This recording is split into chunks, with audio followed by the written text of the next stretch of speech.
अस्सलाम वालेकुम लिसनर्स, क्या हाल है आप सबका। उम्मीद है आप सब खैरियत से होंगे। आज का वाक़या मेरे साथ मेरी दोस्त सबा ने शेयर किया है।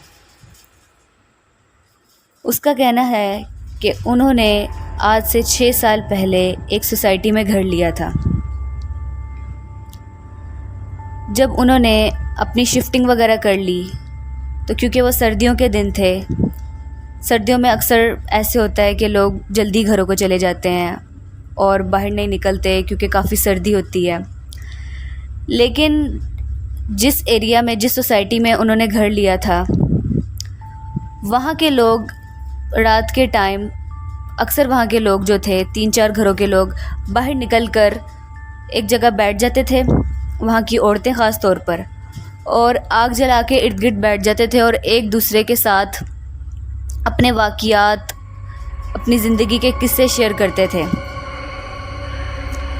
तो सबा ने कहा कि वो और उसकी मम्मा और उसकी जितने भी फैमिली मेम्बर्स थे सब बाहर निकल आए। जब उन्होंने खिड़की से देखा कि काफ़ी औरतें बैठी हुई हैं आग के इर्द गिर्द और आपस में बातें कर रही हैं, तो उन्होंने सोचा कि चलो हम भी चलते हैं, थोड़ी जान पहचान हो जाएगी, थोड़ी बातचीत हो जाएगी उनसे।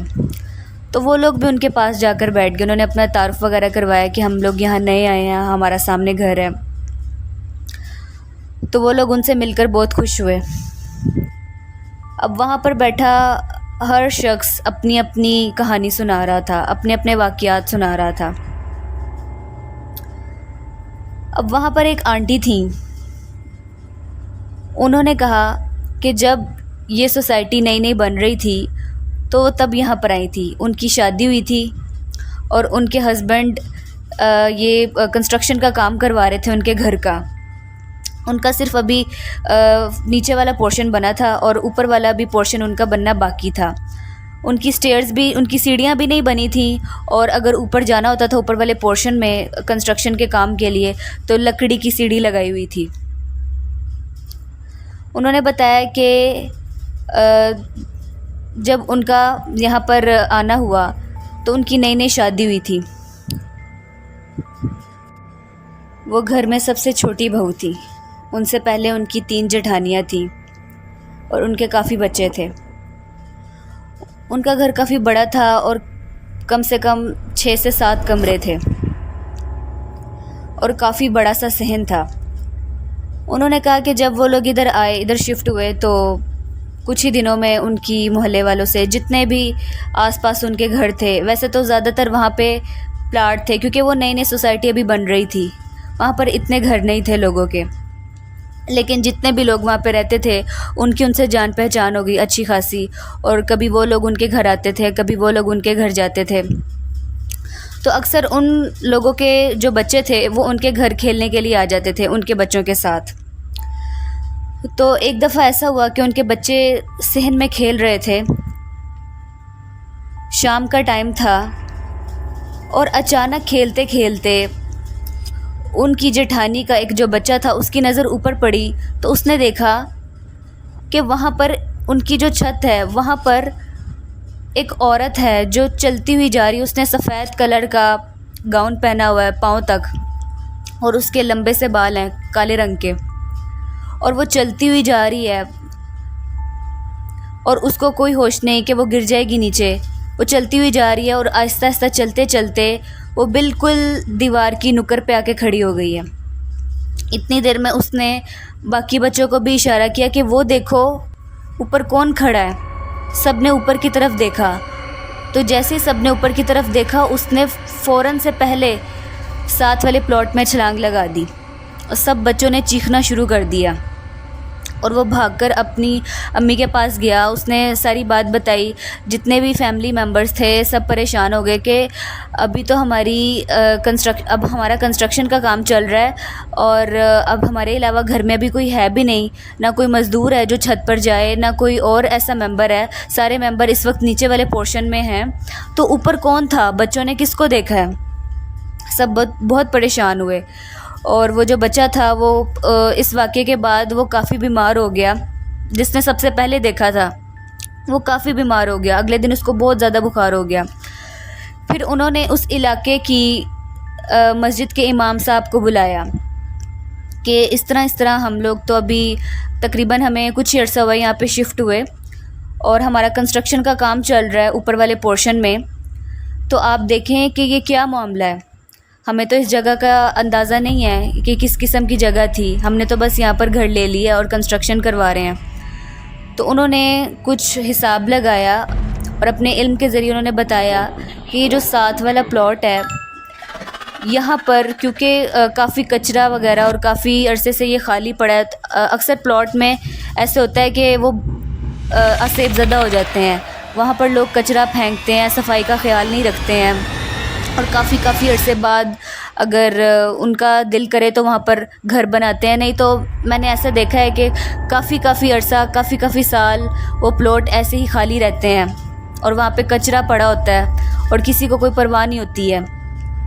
तो इसीलिए ये जो प्लॉट है आपके घर के बिल्कुल साथ, इसका एक हिस्सा असेब ज़दा है। तो यहाँ पर जो है जो भी चीज़ थी वो यहाँ पर छत पर आपकी घूम रही थी, जो बच्चों ने देखी है, बच्चों ने महसूस की है, वही वापस अपने प्लॉट में गई थी। तो मैं यही कोशिश करता हूँ कि आपके घर का हिसार कर दूँ कि वो चीज़ दोबारा आपके घर में ना आ सके या बच्चों के सामने इस तरह ज़ाहिर ना हो सके कि बच्चे उससे डर जाएं। तो उन्होंने फिर काफ़ी पढ़ाई वगैरह करके उनके घर के इर्द गिर्द हिसार कर दिया कि दोबारा इस तरह से कोई वाक़या पेश ना आए, और बच्चे को भी दम किया। बच्चा तो 2 दिन में ठीक हो गया और उसके बाद वो लोग कहते थे कि हम काफ़ी केयर करते थे कि रात के टाइम हम बच्चों को जल्दी सहन में नहीं जाने देते थे और जो बाकी मोहल्ले के बच्चे थे उनको भी शाम से पहले उनके घर भेज देते थे कि आप लोग अपने घर जाओ, और अपने बच्चों को भी हम बाहर सहन में नहीं जाने देते थे क्योंकि हम इस वाक़े से काफ़ी डर चुके थे। तो हम यही कोशिश करते थे कि हमारे बच्चे रात के टाइम अकेले बाहर सहन में ना जाएं।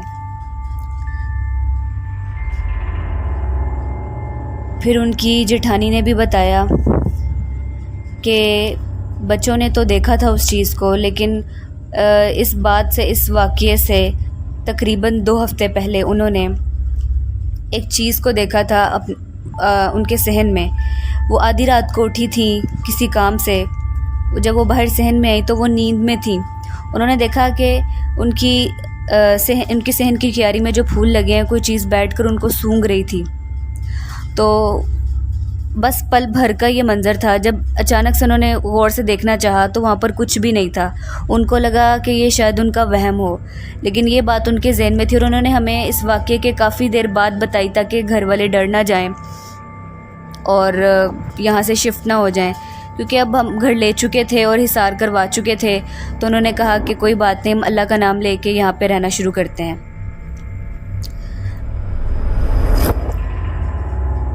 फिर जब उन्होंने हिसार वगैरह करवा लिया तो उसके बाद ऐसा कोई वाक़या उनके साथ पेश नहीं आया। तो ये वाक़या जब आंटी ने बताया तो सबा और बाकी फ़ैमिली मेम्बर्स काफ़ी डर गए और फिर वो लोग जल्दी घर आ गए। बाकी लोग वहाँ पर बैठे हुए थे। अब छोटा सा एक और वाक़या आपके साथ शेयर कर दूँ मैं। ये सबा की कज़न के बेटे का वाक़या है।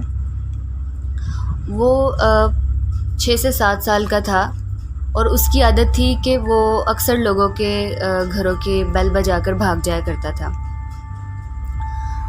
वो लोग अपनी खाला को मिलने गए तो जो आमिर था, जो सबा की कज़न का बेटा था, वो बाकी बच्चों के साथ बाहर निकल गया खेलने के लिए और उसको नहीं पता था कि उस इलाके में किस किस का घर है।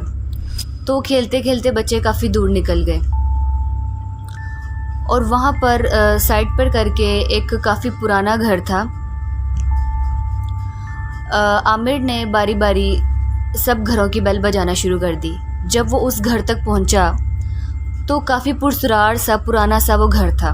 उसने उस घर की बेल बजाई।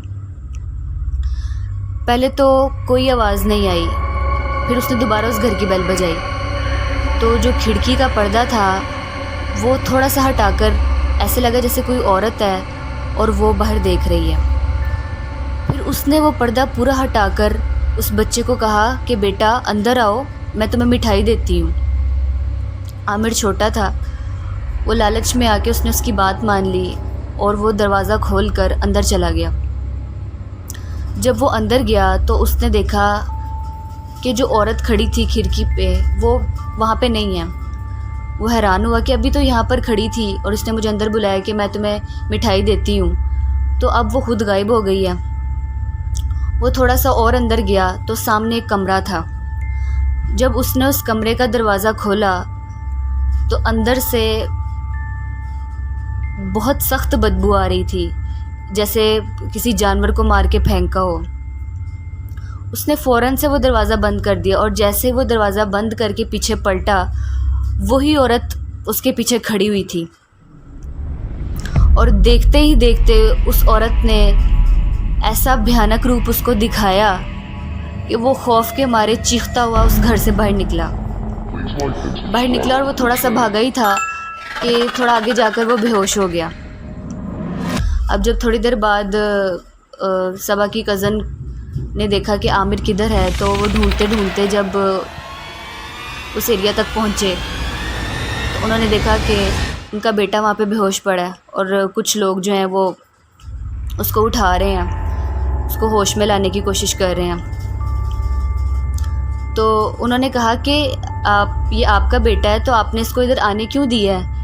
ये इलाका जो है ये काफ़ी सुनसान है और यहाँ पर इस रो में जितने भी घर हैं वो एक अरसे से बंद हैं, तो यहाँ पर तो कोई आता जाता नहीं है, तो ये आपका बेटा यहाँ पर बेहोश पड़ा हुआ मिला है हमें। तो वो उठाकर उसको घर लेकर गए और काफ़ी परेशान हुए। तो जब उसको होश आया तो उसने बताया कि मेरे साथ ऐसे ऐसे हुआ है। उसके बाद उसकी अम्मी ने उसको बहुत ज़्यादा डांटा कि तुम अपनी शरारतों से बाज नहीं आते हो, आइंदा के बाद तुमने ऐसी कोई हरकत नहीं करनी है और ना ही किसी के घर की बेल बजानी है। उसको भी बहुत डर लग रहा था। उसने कहा कि मैं आइंदा ऐसी कोई हरकत नहीं करूँगा। उसके बाद उसको दम वगैरह करवाया गया ताकि वो नॉर्मल हो जाए और किसी किस्म का कोई बुरा साया उस पर ना पड़ जाए। तो बस ये थे वो वाक़यात। आई होप आपको अच्छे लगे होंगे।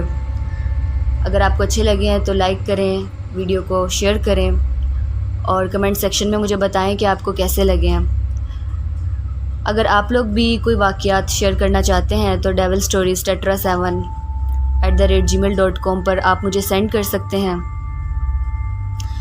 वेट करें मेरी नेक्स्ट स्टोरी का। तब तक के लिए अल्लाह हाफ़िज़।